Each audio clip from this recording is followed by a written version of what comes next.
know, friend Jeremiah was here this morning. Yeah. And we spent most of these last days praying and partying with the Shoshone and the Paiute folks here. But I was talking to Adam Tibbetts. We're always here sometime in the fall, but this particular weekend and today we chose. So do you think you have more numbers? No, we're here because of the controversy over Columbus Day, Indigenous Peoples Day. Yeah. And we'll talk about that more in a bit, but I'm really glad you're here. If you weren't, we'd be talking to the wind. I really don't understand, though. I don't know what your threat assessment algorithms does, but I'm also kind of humbled that our small number, and we told you it would be small. What brings you all out here? So many. But It's not a, yeah. Anyway, I'm glad you're here.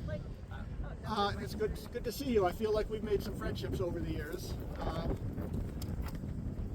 want to talk about what brings us here and what's going on here. One of the real disturbing things is the National Nuclear Security Administration, the folks who run this place.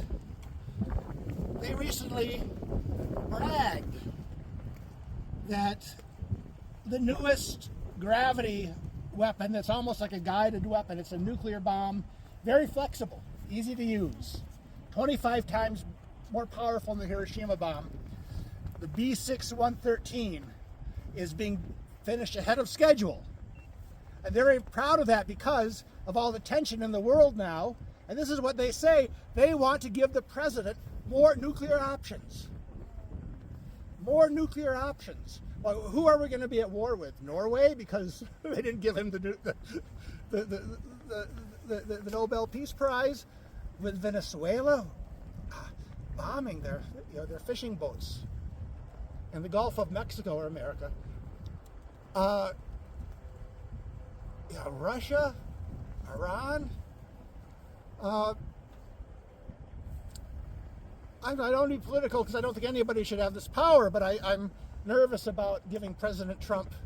The people are working hard with their intelligence, with all their fine machinery to offer President Trump more options right now at this moment, and they're hurrying to do it.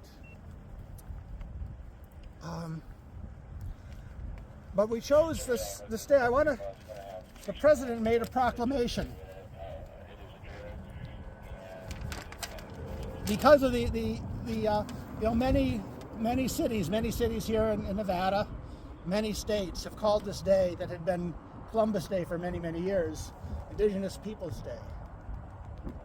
And back in April, Mr. Trump announced that he was going to make Columbus Day great again, and he came through with that on the 9th of this month, just a few days ago, a proclamation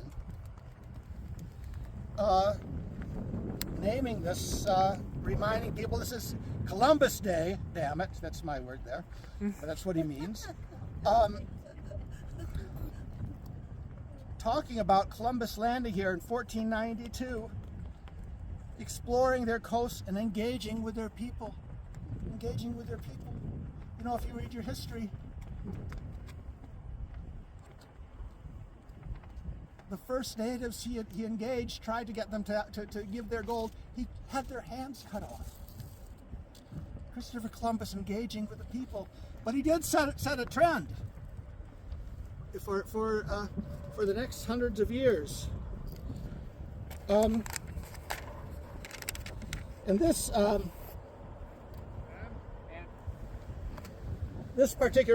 part of his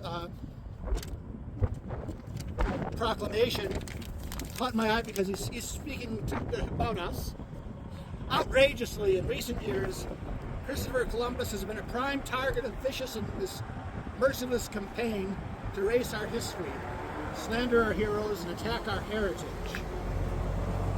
Under our very eyes, left-wing radicals topple his statues, vandalize his monuments, tarnish his character, and sought to exile him from our public spaces. Under my leadership, those days are finally over.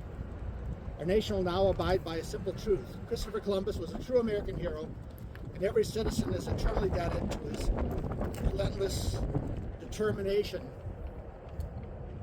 Now, it's important to remember our history, because the only way we're going to have a future is to remember our history. I think the only reason why this is able to exist and people still pay taxes for it and people still take jobs here is because we've forgotten Hiroshima, forgotten the Cuban Missile Crisis, forgotten the times when the world was on the verge of destruction, and we're moving toward that again. But history is under attack, and it's not the left-wing radicals. You've probably read about the Smithsonian Institution, the Museum of African American History.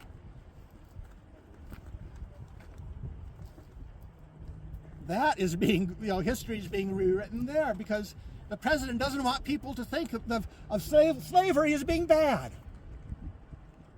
We've got to teach our children to be proud of America. It wasn't any. So we're cleaning up Columbus. We're cleaning up racism, cleaning up Jim Crow, even slavery. So, therefore, I, Donald J. Trump, President of the United States of America, by virtue of the authority invested into me by the Constitution, etc., proclaim October 13th, 1925 as Columbus Day, and I call upon the people of the United States to observe this day with appropriate ceremonies and activities. Appropriate ceremonies and activities, that's what we're doing here. That's why we're here.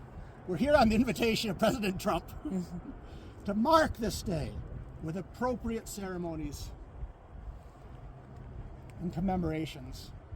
And that's what we've been doing all weekend. And we come here.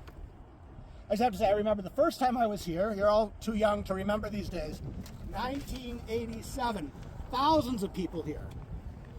Hundreds of people arrested. I don't remember the numbers, but we had both those corrals packed tight.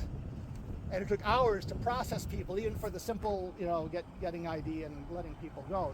So we were held and we had a great time singing and dancing in those corrals. Today there's 6 of us. We're outnumbered by you, thank you. But I think I'm always coming back to a quote I read some years ago by Pete Seeger, the folk singer, saying, if the world survives these next years, it will be because of tens of millions of small things that people do. So, as small as this is, I like to think that we are one of the tens of millions of small things to be done. And invite you all to think about what kind of small thing you can do. Can't dictate that for you, but what you can do, because the world is in crisis. The world is in great danger. And that's for all of us. I'm not here to accuse or point a finger. It's for all of us. Whatever our position in life is, all of us need to contribute to the world surviving. And nothing we do, the only thing we might do if it's too small is something we decide we're not going to do because it's too small. It doesn't count. So that's what brings us here with our small number today.